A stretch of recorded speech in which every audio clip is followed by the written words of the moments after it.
Damos gracias a Dios por el privilegio de poder estar reunidos en su nombre. El privilegio de ser parte de la iglesia. Damos gracias a Dios y personalmente doy gracias a Dios por cada una de sus vidas, porque están hoy, esta mañana en este lugar. Y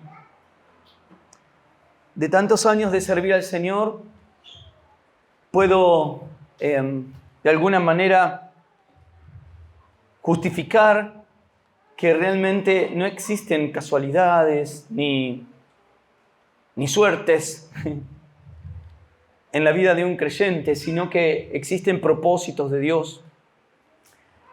Que Dios es el que prepara las cosas. Nosotros a veces decimos, bueno, se me ocurrió hacer tal cosa, ¿no? Y resulta que Dios ya tenía planificado un montón de circunstancias alrededor de nuestra vida para que lleguemos exactamente a donde Él quería que lleguemos. Y por eso tenemos que estar agradecidos. Decirle al Señor en esta mañana, gracias porque un día te acercaste a mi vida. También muchas personas por ahí piensan o dicen, bueno, un día se me ocurrió ir a la iglesia. Un día tuve ganas de acercarme a Dios y de conocer a Dios, cuando en realidad todo ser humano está incapacitado de poder hacerlo. La Biblia dice claramente que sin el Señor nosotros estábamos en una condición que es de muerte espiritual. Dice, la paga del pecado es muerte. Y Él vino a nosotros cuando nos encontramos muertos, dice la Biblia, en delitos y en pecados. Por lo tanto, si estoy muerto, estoy totalmente incapacitado de decir un día, bueno, ahora se me ocurre poder acercarme a Dios, quiero escuchar su palabra, quiero congregarme. Es imposible. Por lo tanto, la gracia del Señor ya actúa en la vida de una persona anticipadamente, el Espíritu Santo dándole vida, la capacidad para decir, bueno, voy a ir a congregarme. Entonces, ni siquiera ese es un mérito nuestro. No hay mérito humano en este plan maravilloso de salvación de Dios para nuestras vidas. Un plan eterno, además. Pensados nosotros por Dios desde antes de la fundación del mundo. Cuando escuchamos estas cosas o lo leemos en la palabra o lo pensamos por un momento, no lo podemos entender del todo. ¿Por qué será? Y lo decía en reuniones pasadas, ¿por qué será que Dios me eligió a mí? Y muchas veces me quebranto el corazón y estando solo en un lugar, le pregunto a Dios, Señor, ¿por qué me elegiste a mí? Porque esa es la pregunta correcta. La pregunta incorrecta es de algunos que dicen, bueno, ¿y por qué Dios a mí no me da esto, no me da lo otro, etcétera? No, cuando la pregunta es, ¿por qué Dios en su misericordia y su amor me regaló la salvación?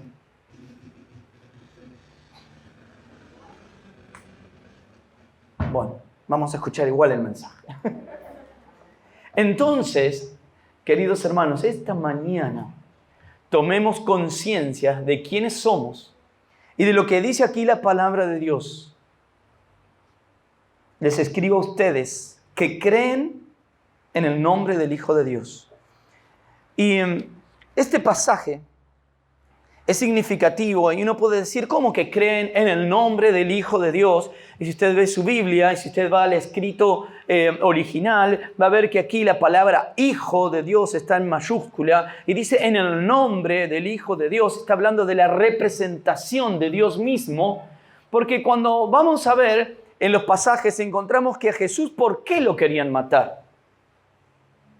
¿Por qué lo querían crucificar? ¿Por qué lo querían apedrear? ¿Por qué querían que no hable más? ¿Cuál era el delito que estaba cometiendo según los religiosos de aquel tiempo? Él decía que era el Hijo de Dios. Y nosotros, entendiéndolos tal vez en nuestro lenguaje, decimos que Hijo de Dios, bueno, es alguien menor que el otro, porque es el Hijo de, en este caso, Hijo de Dios. Y muchos malinterpretan como diciendo, bueno, está Dios y Jesús es un Dios menor porque fue creado por el Padre. Ahora, si Jesús diría eso en aquel tiempo, no hubiese tenido ningún problema. ¿Cuál fue el problema? Que cuando él decía Hijo de Dios, o le decían el Hijo de Dios, lo querían condenar porque decían, este se hace igual a Dios. Él dice que es igual a Dios, porque la traducción para Hijo de Dios es Dios. Está diciendo Jesús, yo soy Dios. Y por si a alguno les quedaba alguna duda, Jesús en un momento les dice, el que me vio a mí, ha visto al Padre. Porque el Padre y yo uno somos. Claro, ahí lo querían apedrear. ¿Quién es este hijo del carpintero que dice que es Dios? No está diciendo que es un profeta, no está diciendo que es un maestro más, está diciendo yo soy Dios. Antes que Abraham yo fui. Estaba diciendo soy el Eterno. Ese atributo solo le corresponde a Dios, eterno. Y Jesús dice, yo soy. Yo soy. Significa que fui, que soy y que seré el eterno. Entonces aquí Juan escribe específicamente esto porque muchos decían, sí, Jesús, un buen profeta, alguien que hizo milagros, alguien que habló cosas buenas y nada más. Pero eso no es suficiente para tener la vida eterna. Por eso Satanás y el sistema y los falsos maestros en este tiempo se levantan contra la deidad de Cristo. Como en aquel tiempo. Ah, sí, Jesús fue un buen profeta. Jesús fue un Dios. Es más, como dicen otras religiones como Testigos de Jehová, por ejemplo, y hasta transgiversan las Escrituras cuando dice, sí, en el principio era el verbo y el verbo era con Dios, y ellos le cambian una pequeña palabra y dice el verbo era un Dios. Muy distinto. No, Jesús no era un Dios. La Escritura dice, el verbo era Dios. Era con Dios.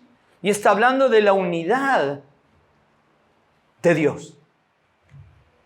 Ahora bien, este era el problema. Entonces Juan escribe esta carta y dice, este mensaje es exclusivamente para aquellos que han creído en el nombre del Hijo de Dios. Aquellos que creyeron que Jesucristo es Dios. Amén. De esta manera Juan empieza a desarrollar esta escritura. Dice en el versículo 14, y esta es la confianza que tenemos en ¿quién? En Él, en Cristo, que si pedimos alguna cosa conforme a su voluntad, Él nos oye. Amén. Cuando nosotros leemos la palabra y encontramos muchos versículos donde nos habla de que Dios es nuestro proveedor, de que Dios es nuestro sustentador, eso es real, que es nuestro ayudador, es real, de que si Dios nos dio esta salvación tan grande, nos dará también todas las cosas.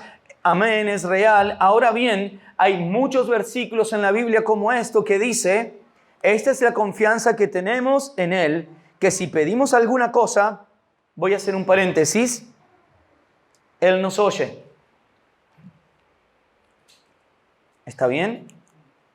¿Está bien lo que estoy haciendo? Bueno. Menos mal que se están dando cuenta que leer la Biblia, porque yo le puedo decir cualquier cosa desde acá, como dicen. ¿Qué dice el texto? A ver, vamos a leer juntos. Y esta es la confianza que tenemos en Él, que si pedimos alguna cosa, Él nos oye. ¿Conforme a qué? A su voluntad. Si pedimos algo que está conforme a su voluntad. Jesús también le decía a sus discípulos, pidan cualquier cosa y yo se los voy a dar si hacen mi voluntad, si me obedecen. Entonces Dios sí proveerá de cualquier cosa que nosotros le pidamos que esté conforme a su voluntad. Pero eso choca contrarrestra ¿con qué? Con algunas, no sé si decirle teología, pero algunas enseñanzas modernas que dicen todo lo que vos le pidas a Dios, Dios te lo tiene que dar porque es tu Padre. A ver, usted, los que son padres, tíos, abuelos, etcétera, ¿le daría cualquier cosa a sus hijos porque se los piden? No. Porque no es el momento, porque no es el tiempo, porque yo sé que luego le haría mal. Aunque hagan capricho, lloren, se enojen. Ahora bien, entonces, es más popular un mensaje donde diga, vení a Dios, que Dios te va a dar todo lo que querés. Se van a cumplir todos los deseos de tu corazón. Cuando la Biblia en realidad está diciendo, ojo, que el corazón del hombre es como engañoso, dice. Entonces, esta mañana yo quiero decirte que mejor es decir que se cumpla en mi vida la voluntad de Dios.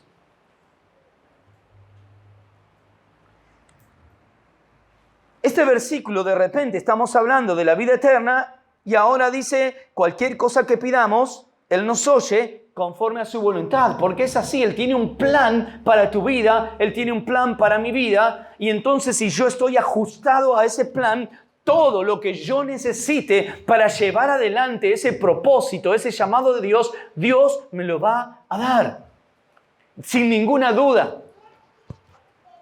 ¿Amén? ¿Cuántos dicen amén? Ahora, si yo me empecino en cosas que no tienen que ver con el plan de Dios para mi vida, entonces es probable que pierda el tiempo. Y a veces, hermanos queridos, aparecen cosas que parecen y decimos, ay, gracias Dios porque me diste esto que yo quería, y en realidad Dios no tuvo nada que ver. Y perdemos el tiempo. Y nos golpeamos. Y luego nos damos cuenta que eso que apareció nos terminó, en vez de acercando a Dios, alejando de Dios en cuanto a su propósito, en cuanto a su plan.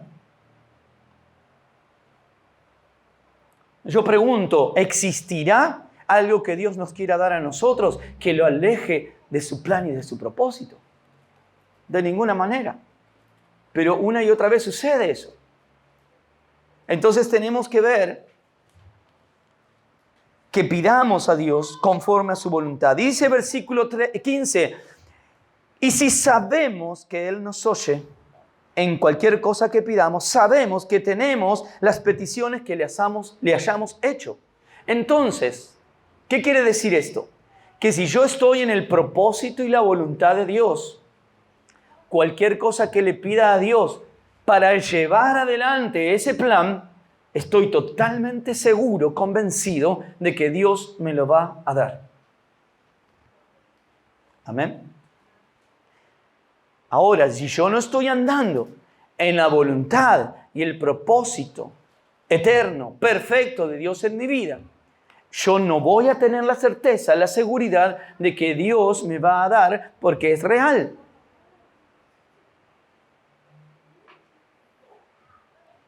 Muchas personas pasan por las congregaciones porque tal vez escucharon algún eslogan mentiroso, como por ejemplo, venga a la iglesia y pare de sufrir, ¿no? Y resulta que vino y siguió sufriendo. Algunas situaciones que tienen que ver con lo que vivimos nosotros. O sea, Pablo el apóstol decía, a ver, todos se enferman y yo también me enfermo. Todos padecen necesidad y yo también padezco necesidad. O sea, no estamos exentos de esto. Pero ¿cuál es la diferencia? Lo que acabamos de leer hoy. Aquellos que tenemos al Hijo, que creemos en el nombre del Hijo de Dios, tenemos vida eterna. Por eso la Biblia una y otra vez habla, dice, por esta momentánea tribulación, este breve tiempo. Y uno dice, ay, pero llevo 20 años. Sí, parece un montón. Pero que son 20 años en la eternidad. Cuando uno tiene conciencia de eternidad, entonces no se hace tanto problema por estas cuestiones. Uno puede decir, no, pero ¿por qué se tardó tanto Dios, como 10 años, 15 años, en salvar a mi tío, mi hermana, mi mamá, etcétera? ¿Por qué el Señor? Pero para nosotros nos parece mucho, pero el tiempo exacto de Dios y en la eternidad es nada. Ahora bien, para poder estar seguros de que Dios nos dará lo que le pedimos, nosotros tenemos que estar también totalmente convencidos y seguros de que estamos caminando en el propósito y la voluntad de Dios. Y esta es la confianza que tenemos en Él, que si pedimos alguna cosa conforme a su voluntad, Él nos oye. Versículo 16 dice, si alguno viere a su hermano cometer pecado, que no sea de muerte, pedirá y Dios le dará vida. Esto es para los que cometen pecado que no sea de muerte. Hay pecado de muerte por el cual yo no digo que se pida. Amén. ¿Cuántos leyeron alguna vez este versículo? ¿Y cuántos alguna vez dijeron, qué querrá decir esto? ¿Y cuál será el pecado de muerte? ¿Y cuál es el pecado que no es de muerte? ¿Cuántos? Primero, ¿leyeron este versículo alguna vez? ¿Se preguntaron alguna vez la interpretación de este versículo? Bueno, luego del mensaje, cuando estemos terminando la reunión, voy a anunciar las actividades que vienen de la iglesia.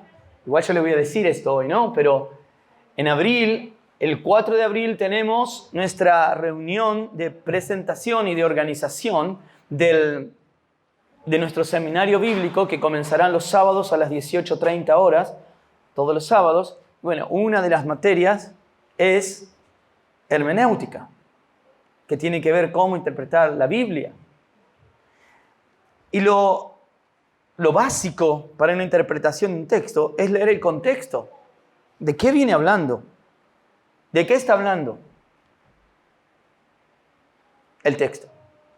Bueno, muchos dicen por ahí que, tratando de dar una explicación a este versículo, dice, bueno, a ver, debe ser pecado de muerte, tal vez algún asesinato, o nosotros categorizamos a los pecados, ¿no? Pecados más graves, pecados menos graves, pero en realidad el pecado es pecado. Y esto lo voy a decir, está bueno que quede allí grabado y para los que están escuchando, porque tenemos muchos prejuicios también los cristianos. De repente puede entrar por esa puerta una persona muy bien vestida y nos acercamos, hola, bienvenido, Dios te bendiga. Le sentamos en un mejor lugar y está muy bien. Le decimos, quédate para escuchar palabra de Dios. Aquí vas a poder encontrarte con el Dios de la Biblia. Y estamos ahí muy contentos y termina la reunión y vamos, le saludamos. Ahora yo quiero decirte algo. ¿Qué pasa si la persona que entra por ahí es un hombre que está vestido de mujer?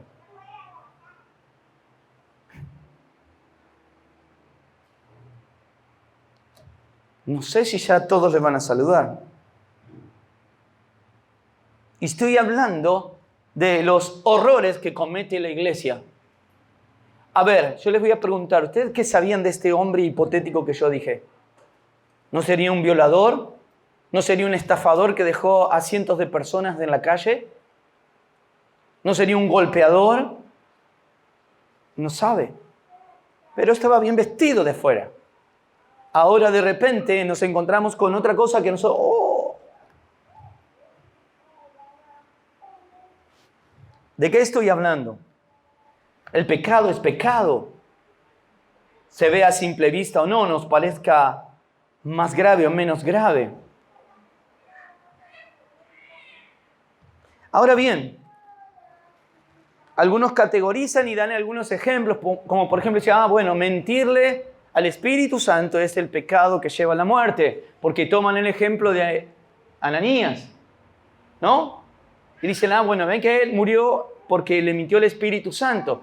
Yo pregunto, ¿no habrá algún otro que le haya mentido el Espíritu Santo?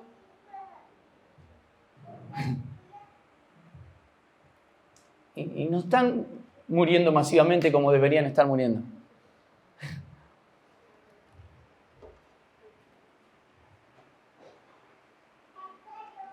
Aquel siervo que de repente corrió y tocó el arca y no la tenía que tocar y murió. ¿No será que alguno está tocando las cosas santas de Dios indignamente y no se está muriendo? Entonces pregunto, ¿esos son ejemplos para decir, bueno, no, ese es el pecado de muerte? Mentirle al Espíritu Santo, usar cosas santas consagradas a Dios indignamente. Bueno, tenemos que interpretar el pasaje. ¿Cuál es el problema? También hay otro versículo que dice, bueno, que todo pecado será perdonado, pero la blasfemia contra el Espíritu Santo no. Bueno, ¿y qué es esto de la blasfemia contra el Espíritu Santo? Si quiere profundizar esos temas, venga al seminario. Pero vamos a analizar este texto. ¿De qué viene hablando? Del conocimiento del nombre del Hijo de Dios. Del conocimiento del nombre del Hijo de Dios. ¿Cuál es el pecado que lleva a la muerte? Porque vamos a leer un poco más adelante. Versículo 18. Capítulo 5, versículo 18 de Primera de Juan. Sabemos, otra vez, sabemos. Cuando dice acá esto es así, ya lo sabemos. Sabemos que todo aquel que ha nacido de Dios, ¿qué pasa? No practica el pecado, pues aquel que fue engendrado por Dios le guarda y el maligno no le toca. Como decía esta canción, tu gracia me iluminó. Él vela por mí, Él intercede por mí. Entonces, podemos decir, bueno, no, pero es un cristiano que peca y no se quiere arrepentir. Y entonces ese es el que comete pecado de muerte porque no se quiere arrepentir. Ahora, ¿cómo lo hermanamos con el versículo 18? Dice, sabemos igual, aparte, que todo aquel que es nacido de Dios no practica el pecado.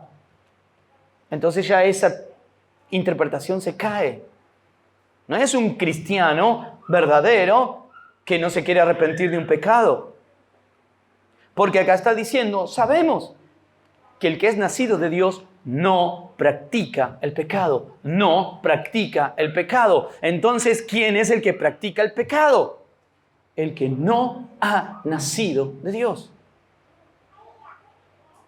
Además, estamos leyendo que cuál era el problema cuando Juan estaba escribiendo, de no reconocer a Jesucristo como Dios. Negar a Cristo. Entonces ahí también podemos ir a Hebreos u otros libros. Donde nos dice, bueno, pero ya no hay otra salvación para esta gente. Gustaron del Espíritu Santo, pero ya no hay otra cosa. ¿Qué está diciendo ese pasaje? Si están rechazando a Cristo, no hay otra salvación fuera de Cristo. Conocieron y escucharon de la verdad, gustaron, o sea que hasta habrán recibido algo como un milagro de parte de Dios en sus vidas, pero nunca reconocieron a Jesucristo como su Dios, como su Señor y Salvador. Entonces, ¿en qué otro lugar van a buscar la salvación? Muchos de ellos se volvían al judaísmo, a los sacrificios, a guardar los días, etc. Entonces Juan está escribiendo, ojo, esto es solamente para los que creen en el nombre del Hijo de Dios, los que creen que Cristo es Dios. Y entonces dice, sabemos que todo aquel que ha nacido de Dios no practica el pecado, pero el que rechaza a Cristo, ¿en qué otro lugar va a encontrar salvación? ¿En dónde? ¿En una imagen? ¿En una práctica religiosa? Como decimos, incluso cristianos, entre comillas, evangélicos, creen encontrar la salvación porque vienen fielmente a las reuniones, porque fielmente dan ofrendas y diezmos, porque cuando los convocan están y piensan que por eso son salvos. ¡No! Eso lo puede hacer cualquiera.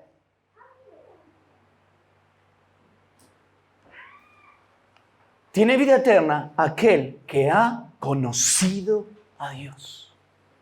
Y si conociste a Dios, tu vida es transformada. Has nacido de Dios, has nacido de nuevo y entonces no practicamos el pecado. ¿Cuál es entonces? ¿De qué habla aquí? Pecado que lleva a la muerte. ¿Cuál es el pecado que lleva a la muerte? No tener a Cristo en el corazón, no aceptar a Cristo. Es no ser conocido por Dios. Porque una y otra vez la Biblia dice acerca de aquellos que han sido llamados por Dios, que Él ha perdonado todas nuestras iniquidades.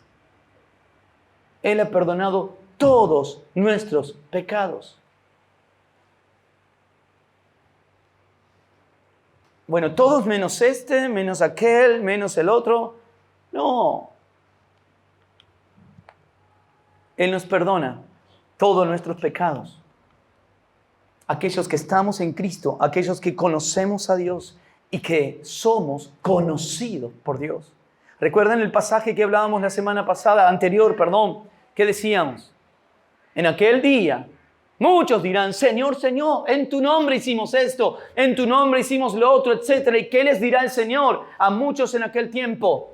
Apartaos de mí, no los conozco. No los conozco. ¿De qué se trata entonces? De ser conocidos por Dios. Y si soy un hijo de Dios, me conoce. Miqueas, yo te conozco. Lo conozco porque es mi hijo. Sé lo que le gusta, sé lo que no le gusta. Sé cuando hace capricho. Sé que se quiere peinar y se levanta un pirincho acá. Todo sé. ¿Por qué? Porque es mi hijo. Vivo con él. Y él vive conmigo. Y él ya me conoce también. Sabe mis miradas. Sabe cuando estoy jugando y sabe cuando ya no estoy jugando. Entonces, un hijo de Dios conoce a papá. Conoce al Padre. Y cuando peca, se desgarra por dentro. Y su corazón se rompe en 1000 pedazos. Porque ve la mirada de papá que le dice, ¿dónde estás? ¿Dónde estás tú? Ahora, el que no ha nacido de Dios, peca deliberadamente, miente, oculta. Porque no tiene conciencia de un Dios que lo sabe todo, que lo conoce todo. Y que es un Dios perdonador además. No sabe, no conoce a Dios. Entonces, queridos hermanos, cuando leemos estos pasajes tenemos que analizarlo. ¿De qué estaba hablando? Estaba hablando de conocer el nombre del Hijo de Dios. De saber de que Cristo es Dios. Ahora, si yo no reconozco a Cristo como mi Señor, mi Salvador, digo, no es Dios, es un hombre bueno que anduvo por ahí acá en la tierra, tal vez. Entonces no conozco a Dios. ¿Cómo que no conozco a Dios? No, porque yo adoro al Padre nada más. Ah, claro, pero Jesús dice, el que me ha visto a mí, ha visto al Padre. Y Jesús dijo además, yo soy el camino. Yo soy el camino, la verdad y la vida. ¿Quién puede decir eso si no es Dios? Es Dios mismo. Y este era el problema, y este problema persistió. Y se realizaron un montón de concilios por estos temas también. Ya desde temprana edad de la iglesia. Y muchos se separaron. Y hasta el día de hoy sigue sucediendo. Niegan la deidad de Cristo. Dice el versículo 19, sabemos, otra vez, sabemos, ¿qué sabemos? Que somos ¿de quién? Y el mundo entero está bajo el maligno. Entonces aquí está hablando, ojo, acá está la diferencia. Nosotros somos de Dios, pero el mundo entero está bajo el maligno. Entonces el que está bajo el maligno, ¿qué sigue? El pecado. Sigue las enseñanzas del sistema.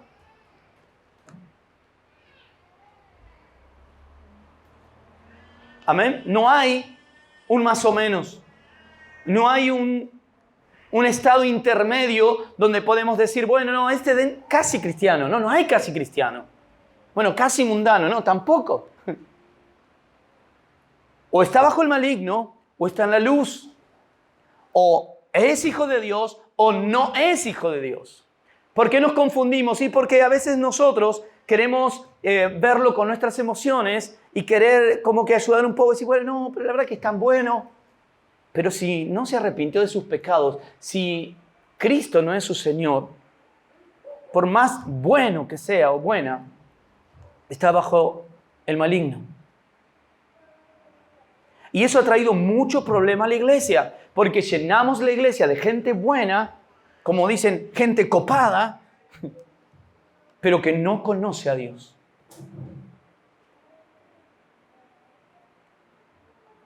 Y mucha gente cree que está bien con Dios porque hace algunas cosas. Se ha suplantado en muchos tiempos el activismo religioso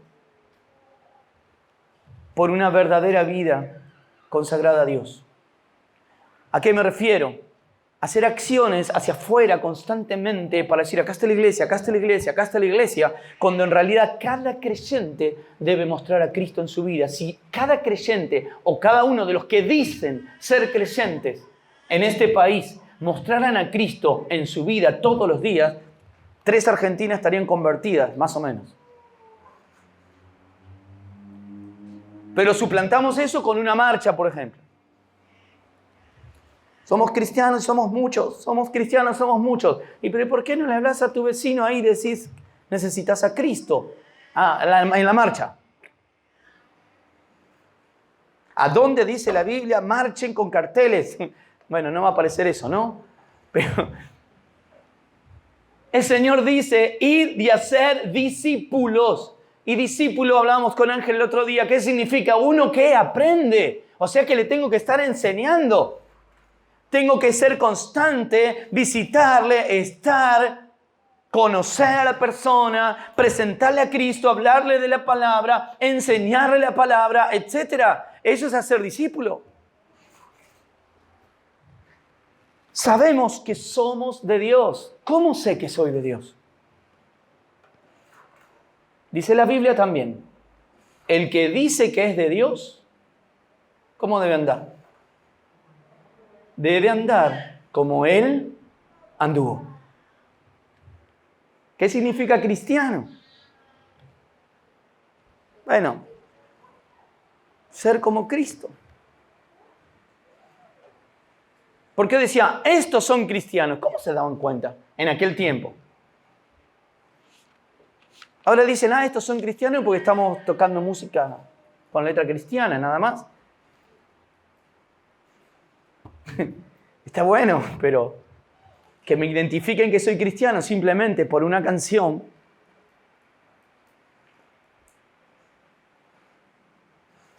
¿Por qué los identificaban en aquel tiempo? Porque eran cristianos. ¿Cómo? Hacían las obras de Cristo. Predicaban la verdad. Predicando, hablando a las personas acerca de la verdad misma. Orando por las personas.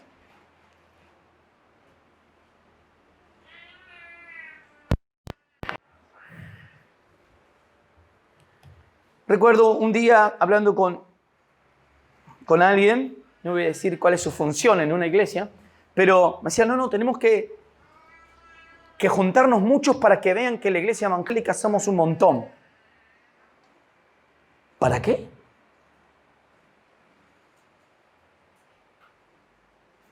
¿Para qué?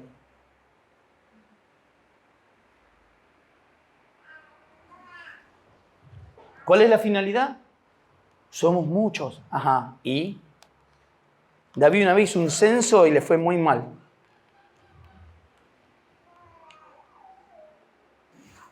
Prediquen en las iglesias que cada uno sea luz en su trabajo, luz en su familia, luz en su barrio, que sean de buen testimonio, que hablen la verdad, que presenten a Cristo, y es mucho más que suficiente. ¿Saben por qué? Porque eso es lo que dice la palabra. Entonces sabemos que somos de Dios y el mundo entero está bajo el maligno. Entonces yo digo, si el mundo entero está bajo el maligno, ¿por qué yo, teniendo el poder del Espíritu Santo, teniendo la gracia de Dios, voy a utilizar herramientas que al mundo le sirven para que la gente venga a las congregaciones?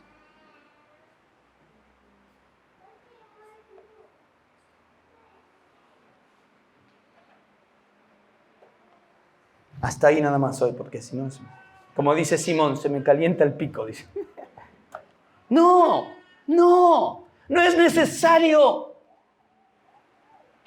Es más, no es bíblico. Lo que es bíblico es que cada uno de nosotros estemos llenos del poder del Espíritu Santo para que cuando hablemos a las personas, entonces sean confrontadas con su vida de pecado y se arrepientan. Y acepten a Cristo y digan desesperadamente, necesito a Jesús. Desesperadamente yo necesito cambiar mi vida. Pancartas que han salido, Jesús, un estilo de vida. No, mentira, ¿qué estilo de vida? Jesús es Dios y es Salvador, es Rey de Reyes. Jesús no es un estilo de vida, Él es la vida. Y sin Cristo estás muerto en delitos y en pecados. Esa es la diferencia. Pero es como que suena un poco más lindo. Jesús, mi estilo de vida. ¿Qué estilo de vida? Ni estilo de vida. Jesús es la vida. Es el autor. ¿Amén? Ese es el problema. ¿Por qué? Porque no están reconociendo el nombre del Hijo de Dios. Sabemos que somos de Dios y el mundo entero está bajo el maligno, pero sabemos que el Hijo de Dios ha venido y nos ha dado entendimiento. Estoy leyendo versículo 20. Pero sabemos que el Hijo de Dios ha venido y nos ha dado entendimiento. ¿Para qué? ¿Para qué nos ha dado entendimiento? Dice, para conocer al que es verdadero. Y estamos en el verdadero, en su Hijo Jesucristo. Este es, ¿qué dice acá? El verdadero Dios y la vida eterna. Entonces, ¿cuál es el problema del pecado que llega a la muerte, que lleva a la muerte? Es no reconocer a Jesucristo. Ninguna práctica religiosa, ya sea de la religión que sea, incluso evangélica, ninguna práctica religiosa nos hace poseedores de la vida eterna. Lo único que nos hace poseedores de la vida eterna es que conocer la verdad.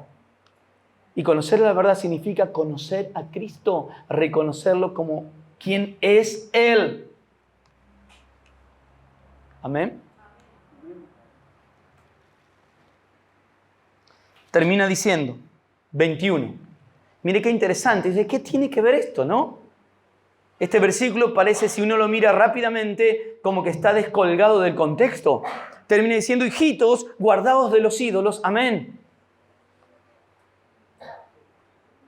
¿Cómo de los ídolos? Todo aquello que esté fuera del verdadero Dios es un ídolo. Y yo quiero decirle algo y escuche atentamente. Usted puede tener un ídolo que se llama Jesús, pero no ser el Jesús de la Biblia. Es un Jesús que usted se lo puede formar. Es un Jesús que lo puede moldear según su conveniencia, según sus emociones, según sus ganas, etc. Entonces es un ídolo que le puso de nombre Jesús. ¿Recuerdan cuando aquellos hicieron el becerro de oro? ¿Qué nombre le pusieron? ¿Cómo? Jehová. Era un becerro de oro. Y decía, Israel, aquí está tu Dios que te sacó de la tierra de Egipto. Jehová. Era un becerro de oro. Usted puede poner el mismo nombre, todos los que estamos acá podemos decir, sí, yo sirvo a Jesucristo, yo sirvo a Dios, pero a la vez haberse creado a sí mismo un Dios diferente, conforme a sus necesidades. Y justamente la palabra Dios significa absoluto, soberano, eterno, que quiere decir que Él determina todas las cosas. Yo no tengo que ajustar a Dios a mi conveniencia, sino que yo tengo que ajustar mi vida a quien es Él. Por eso termina diciendo, hijitos, guardaos de los ídolos. ¿De qué ídolos? De todos los ídolos. A veces hacemos ídolos de nosotros mismos.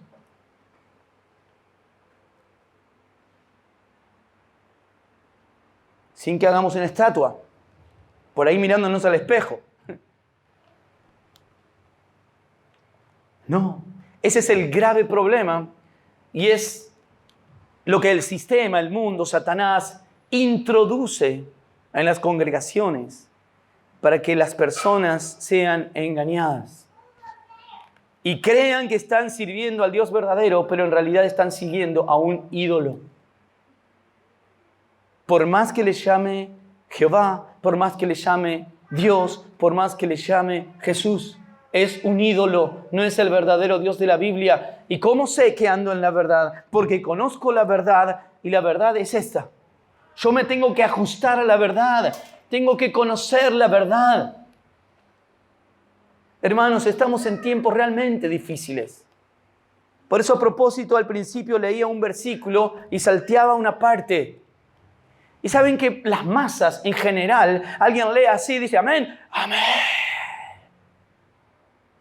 No leen, no estudian, no verifican.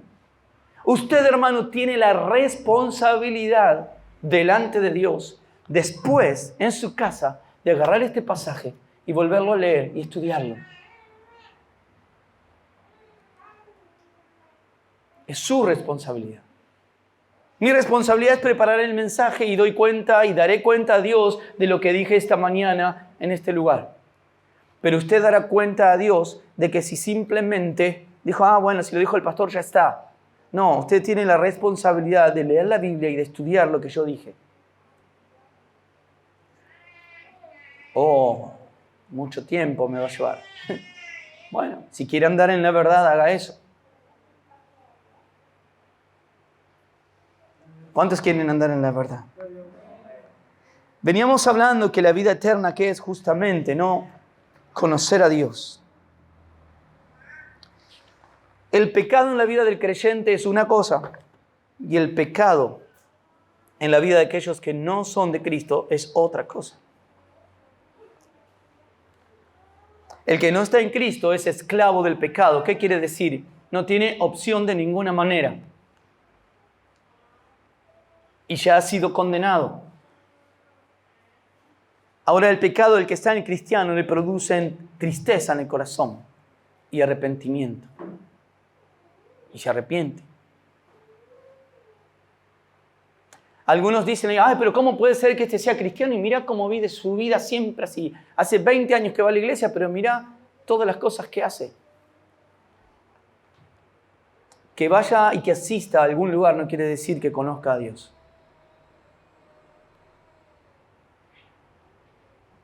no quiere decir. Y es importante que usted lo sepa. Y no sirve.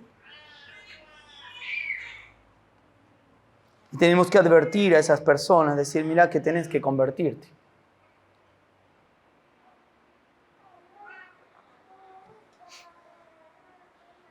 Nosotros, dice versículo 18, no practicamos el pecado. ¿Qué quiere decir? Que no somos esclavos del pecado. No es que constantemente buscamos pecar y nos deleitamos en el pecado. No, el pecado, fallarle a Dios, produce tristeza en el corazón. Produce dolor, un corazón que se contricta. Y corremos ¿a dónde? A la cruz, a los pies de Cristo.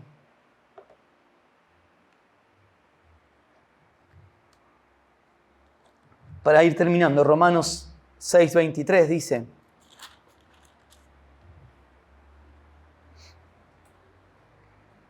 porque la paga del pecado es muerte, mas la dádiva de Dios es vida eterna. ¿En quién? En Cristo Jesús, Señor nuestro. Para interpretar 1 de Juan, capítulo 5, leemos también Romanos. ¿Qué es lo que produce muerte? El pecado. Ni chiquito, ni grande, ni mediano. El pecado produce la muerte espiritual. ¿Qué pecado? Cualquier pecado. Cualquier pecado. La paga del pecado es muerte. Ahora, la dádiva, la gracia de Dios en Cristo Jesús, que produce vida eterna. Cuando leemos, ¿quiénes son aquellos que tienen vida eterna? Aquellos que conocen el nombre del Hijo de Dios. Aquellos que sabemos quién es Cristo, lo reconocemos como nuestro Señor, nuestro Salvador.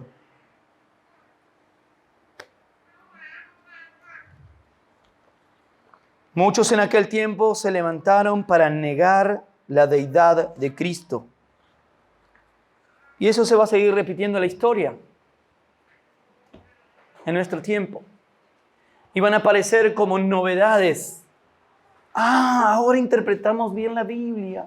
Jesús no es Dios como el Padre.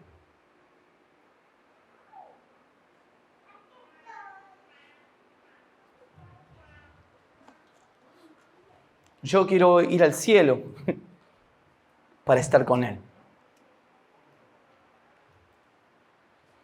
Hace muchos años yo era un joven, adolescente, y escuchaba mensajes y un predicador dijo: no se trata de que queremos servir a Dios por miedo a irnos al infierno. Servimos a Dios porque queremos estar con Él en el cielo. ¿Cuál es la diferencia? Una cosa es tratar de agradar a Dios, esforzarme por agradar a Dios porque tengo miedo de ir al infierno. Y cuando yo era chico, y en parte me pasaba eso, ¿no? Y cuando empecé a buscar a Dios realmente y le conocí un poquitito más, dije, me voy al cielo con Él. Quiero estar con Él. Es más, ya no está en mi mente el tema del infierno o de no infierno. No me interesa. Estoy siendo atraído por Él. ¿Hacia dónde? Hacia el cielo. Dice la Biblia, Él es el ancla de nuestra alma. ¿Y Él a dónde está el ancla? En el cielo. Y yo voy al cielo. Y si Cristo es tu Señor, tu Salvador, ¿sabes a dónde vas? Al cielo. Y sos eterno. No te preocupes tanto de las cosas que vivís acá. Preocúpate por agradarle a aquel que te llamó, aquel que te tomó, que te amó con amor eterno y porque le agradó, te eligió para salvación.